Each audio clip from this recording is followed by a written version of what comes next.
नमस्कार दोस्तों, आइए आपका स्वागत है हमारे चैनल पर।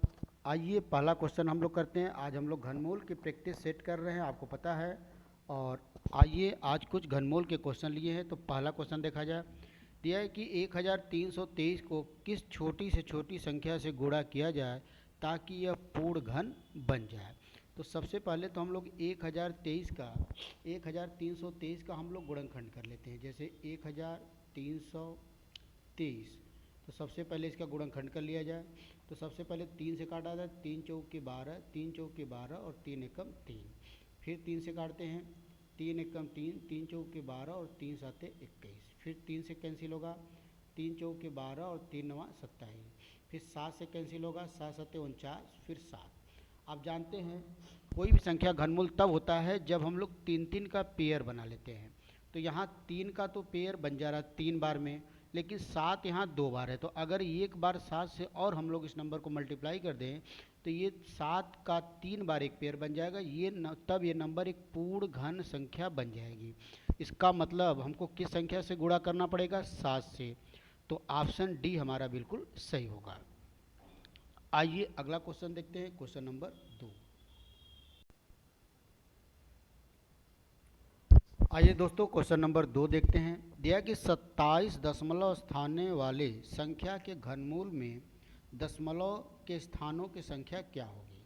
अब बोला कि दशमलव के बाद 27 नंबर है, तो इसका जब घनमूल निकालेंगे तो जो घनमूल आएगा उसमें कितने अंक के बाद दशमलव लगेगा। तो आप जानते हैं कि घनमूल निकालने के लिए हम लोग 3 का पेयर बनाते हैं, गुणनखंड करके 3 का पेयर बनाते हैं। तो जब 27 नंबर है, दशमलव के बाद 27 अंक है, तो 3 का पेयर बनाएंगे तो कितना पेयर बन जाएगा दोस्तों? 9 पेयर बन जाएगा। तो 9 बाहर आ जाएगा, तो इसका मतलब दशमलव के बाद कितना नंबर होगा? 9 नंबर होगा। तो ऑप्शन सी हमारा सही हो जाएगा। तो इसका क्या सही होगा? 9 सही हो जाएगा। आइए अगला क्वेश्चन देखते हैं, क्वेश्चन नंबर 3। देखिए क्या दिया हुआ है। आइए दोस्तों क्वेश्चन नंबर 3 देखा जाए। दिया कि वह छोटी से छोटी संख्या क्या है जिससे 37,044 को भाग करने पर परिणामी संख्या पूर्ण घन बन जाए। तो फिर वही तरीका है, फिर हम लोग इसका क्या कर देंगे? गुणनखंड कर देंगे। जैसे आपका था 37,37,044, तो सबसे पहले इसका गुणनखंड करना स्टार्ट कर दिया जब भाई। तो सबसे पहले तो नंबर 2 से कटेगा। 2 एकम 2, 2 आठे 16, 2 पाँचे 10, 2 दूना 4 और 2 दूना 4, ये कट गया। फिर 2 से कैंसिल होगा। 2 नौ 18, 2 दूना 4, 2 छक्का 12, 2 एकम 2। अब देखिए ये नंबर 3 से कटेगा। 3 तरीके 9, जीरो हो जाएगा। 3 आठे 24 और 3 नवा 27 हो जाएगा आपका। 3 नवा 27। तो ये नंबर फिर आपका 3 से कटेगा। 3 एकम 3, जीरो। अब देखिए ये लग रहा है गलत कट गया, फिर से एक बार इसको चेक कर लेते हैं हम लोग का नंबर है यहाँ तक हम लोग का कैंसिल हो गया। 2 से काट दिया जाए तो 2 नवा 18, 2 दूना 4, 2 छक्का 12, 2 एकम 2। अब 3 से काटते हैं तो कितनी बार में कटेगा? 3 तरीके 9, फिर जीरो हो जाएगा। फिर 3 वाठे 24, 3 वाठे 24, फिर 3 साते 21, फिर 3 से कैंसिल होगा।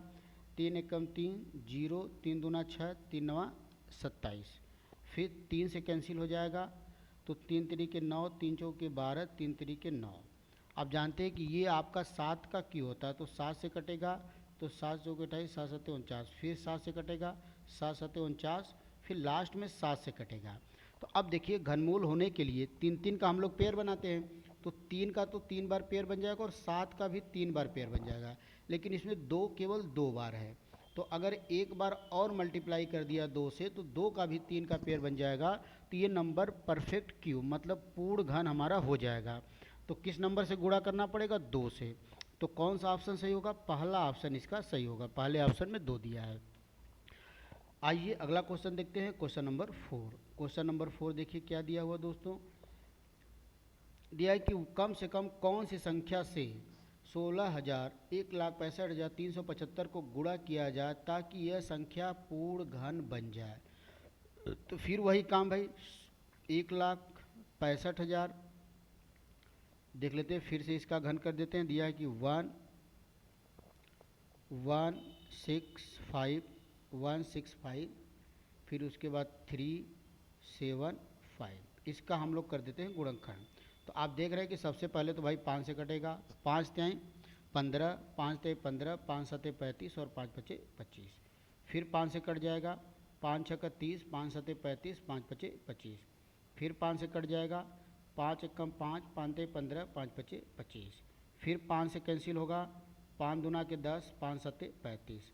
आप जानते हैं 27 3 से कटेगा, 3 नवा 27, फिर 3 से कटेगा, 3 तिरी 9, फिर 3 से लास्ट में कट जाएगा। तो देखिए 5 3 का तो एक बार पेयर बन गया, 3 का पेयर बन गया, 5 का भी एक बार बन गया, 1 5 आपका बच गया अकेले। तो इसको पूर्ण घन बनाना है तो इसका मतलब हमको 5 से गुणा करना पड़ेगा, कुछ संख्या से गुणा किया जाए ताकि यह संख्या घन बन जाए। तो किससे गुणा करना पड़ेगा भाई, 5 से अगर गुणा हम लोग कर देते हैं तो हमारा ये नंबर क्या हो जाएगा, परफेक्ट क्यू बन जाएगा। तो आंसर हमारा क्या हो जाएगा, 5 हो जाएगा। 5 से हमको 2 बार गुणा करना पड़ेगा, तो इसका आंसर वैसे होना चाहिए 25, क्योंकि 25 से 5 एक ही बार है। तो किस संख्या से गुणा किया जाए, तो 5 को 3 बार बनाना है, तो एक बार 5 है तो 2 बार और 5 से गुणा करना पड़ेगा, तो इसका आंसर 25 होना चाहिए। तो इसको हम लोग 25 बना लेते हैं, तो हमारा आंसर क्या हो जाएगा 25। आइए अगला क्वेश्चन देखते हैं, क्वेश्चन नंबर 5। देखिए क्या दिया हुआ है, दिया हुआ कि वह सबसे छोटी धन पूर्णांक संख्या n जिसे 864 गुणे n एक पूर्ण घन हो जाए तो n की वैल्यू क्या हो जाना चाहिए। अब ये करने के लिए हम लोग 864 का कर लेते हैं फैक्टर, 864 का घनमूल कर लेते हैं, मतलब गुणनखंड कर लेते हैं। तो आप देखिए 2 से कटेगा, 2 चौके 8, 2 तीन 6, 2 दूना 4। फिर 2 से कट जाएगा, 2 दूना 4, 2 एकम 2, 2 छक्का 12। फिर 2 से कट जाएगा, 0 2 एकम 2 0, 2 आठे 16। फिर 2 से कटेगा, 2 पाँचे 10, 2 चौके 8। फिर 2 से कटेगा 27। फिर आप जानते हैं 27 को 3 से काटेंगे, 3 नवा 27। फिर 3 से कटेगा, 3 तिरी 9, फिर 3 से पूरा कट जाएगा। तो 3 का तो पेयर बन गया, 2 का भी जो है कि एक पेयर बन गया। तो अब जो है कि 2 बार बच गया, तो अगर एक बार 2 और रहता, मतलब n की जगह अगर हम लोग 2 रख दें तो यहाँ 2 का भी 3 का पेयर बन जाएगा, तो ये संख्या पूर्ण घन हो जाएगी। इसका मतलब n की वैल्यू क्या होना चाहिए, यहाँ पर 2 होना चाहिए। अगर n की वैल्यू 2 हो जाए तो ये नंबर परफेक्ट क्यू मतलब पूर्ण घन बन जाएगा। तो कौन सा ऑप्शन सही होगा, ऑप्शन बी बिल्कुल करेक्ट होगा, दूसरा ऑप्शन सही होगा। आइए अगला क्वेश्चन देखते हैं, क्वेश्चन नंबर 6। देखिए क्या दिया हुआ है, अब ये नंबर दिया हुआ है अंडर रूट में 4 का क्यूब प्लस 15 का स्क्वायर फिर उसका होल क्यूब। तो सबसे पहले तो हम लोग इसको सॉल्व कर ले, तो 4 का क्यूब हो जाएगा 64 और 15 का स्क्वायर होगा 225। अब इसका होल क्यूब, तो सबसे पहले तो इसको सॉल्व कर लेते हैं। 64 और 25 जोड़ा जाएगा, 64 तो आ जाएगा हमारा 289 और 289 का होल क्यूब, और 289 का वर्गमूल होता है 17, फिर उसका होल क्यूब मतलब 17 का क्यूब। तो अगर आपको 17 का क्यूब याद हो तो 17 का जो क्यूब होता है 4913, 4913। तो कौन सा ऑप्शन मैच कर रहा, ऑप्शन बी। तो इसका क्या सही आंसर होगा, ऑप्शन बी बिल्कुल करेक्ट आंसर होगा। आइए अगला क्वेश्चन देखते हैं, क्वेश्चन नंबर 7। आइए दोस्तों क्वेश्चन नंबर 7 बहुत ही अच्छा क्वेश्चन दिया हुआ है। दिया है कि अंडर रूट मतलब घनमूल a बराबर, अब देखिए अब आप जानते हैं कि ये 26 का घनमूल है। आप 26 का घनमूल 3 तरीके 9, 9 तरीके 27, तो इसका घनमूल लगभग 3 के बराबर होगा। आप कह सकते हैं लगभग 3। अब 7 का घनमूल क्या होगा, 2 का आप करेंगे तो 8 हो जाएगा, तो मतलब इसका घनमूल आप कह सकते हैं लगभग 2 के बराबर होगा। और 64, 4 का घन होता है 64 और 63 दिया, तो इसका घनमूल आप कह सकते हैं लगभग 4। तो इनको जोड़ेंगे तो 4 3 2 5 और 9, तो ये वैल्यू 9 आ जाएगा। और दोनों तरफ अगर क्यू कर दें ये घनमूल हटाने के लिए, तो ए की वैल्यू आ जाएगा 9 का क्यू मतलब 729। तो जो ए का वैल्यू होगा वो 729 से छोटा होगा, क्योंकि हम लोग ये जो घनमूल लिए हैं अप्रॉक्सीमेट वैल्यू लिए हैं, मतलब थोड़ा से ज़्यादा ही लिए हैं, जबकि इसका घनमूल इससे कम ही होना चाहिए। जैसे 3 का एग्जैक्ट घन तो 27 होता है, लेकिन यहाँ पर 26 है, तो इसका मतलब इसका घनमूल जो होगा वो 3 से थोड़ा कम होगा। तो जो ए की वैल्यू आएगा वो 729 से कम आएगा, और आप देख रहे हैं कि 729 से कम केवल ऑप्शन बी में सही है। तो क्या हो जाएगा, ऑप्शन बी बिल्कुल करेक्ट हो जाएगा हमारा। आइए अगला क्वेश्चन देखते हैं, क्वेश्चन नंबर 8। देखिए ये भी बहुत अच्छा क्वेश्चन दे दिया है, क्वेश्चन नंबर 8 घनमूल का फिर क्वेश्चन। अब ये सबसे पहले क्यू रूट लगा है, फिर ये 3 3 3, फिर इसके अंदर क्यू रूट 987, फिर इसके अंदर भी क्यू रूट है। तो 21 2197 का घनमूल होता है 13, 2197 का घनमूल कितना होता है 13 होता है। तो ये क्या हो गया भाई, अंडर रूट में 333। अब ये जोड़ेंगे तो 1000, इसको जोड़ेंगे तो कितना आ जाएगा 1000, और इसका घनमूल कितना हो जाएगा 10 हो जाएगा। तो फिर एक कड़ी में बचा 343, और आप जानते हैं कि 343 का घनमूल कितना होता है 7 होता है, क्योंकि 7 का घन होता है 343, तो 343 का घनमूल कितना हो जाएगा 7। तो ऑप्शन सी हमारा बिल्कुल सही होगा, इसका ऑप्शन सी करेक्ट आंसर होगा। आइए अगला क्वेश्चन देखते हैं दोस्तों, क्वेश्चन नंबर 9 देखते हैं। क्वेश्चन नंबर 9 देखिए, फिर एक घनमूल का क्वेश्चन है। क्या दिया हुआ है, अब अंडर रूट में फिर इसके अंदर क्यू रूट पॉइंट 1 2 3 0 फिर 729। तो आप देखिए 1 2 3 4 5 6 अंक के बाद दशमलव लगा है, तो दशमलव को अगर हटाना है तो हमको ऊपर नीचे 1 2 3 4 5 6 ऊपर, फिर 1 2 3 4 5 6 से नीचे गुणा करना पड़ेगा। तो ये नंबर बन जाएगा अंडर रूट में 729, और यहाँ पे 1 2 3 4 5 6। तो अब देखिए 729 का घनमूल आप जानते हैं किसका घन होता है 9 का, तो ये अंडर रूट में, तो इसकी वैल्यू तो हो जाएगी 9, इसकी वैल्यू कितनी हो जाएगी 9। और यहाँ पर देखिए ये कितना होगा 10 गुणे 10 गुणे 10 3 बार, तो इसका मतलब इसका घनमूल कितना हो जाएगा दोस्तों 3 बार ले लेते हैं, तो ये 2 2 का 10 हो जाएगा। तो ये आपका हो जाएगा 0.9 हो जाएगा। तो इसका घनमूल जब निकालेंगे 0.9 का, अब एक बार फिर चेक कर लेते हैं 6 हमारा है कि नहीं है।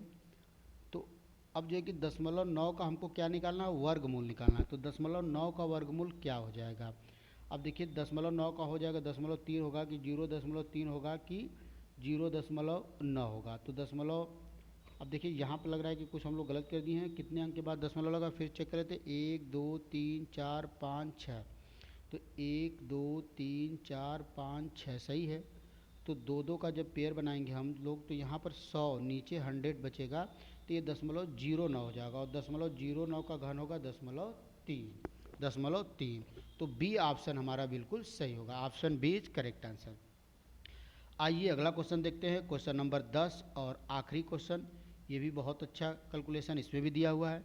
अब देखिए यहाँ पर इसको सॉल्व करना है, क्यू रूट, अब यहाँ पर 343 अगर हम लोग का एलसीएम हो जाएगा, तो यहाँ हो जाएगा 343 माइनस 127, फिर घनमूल हो जाएगा।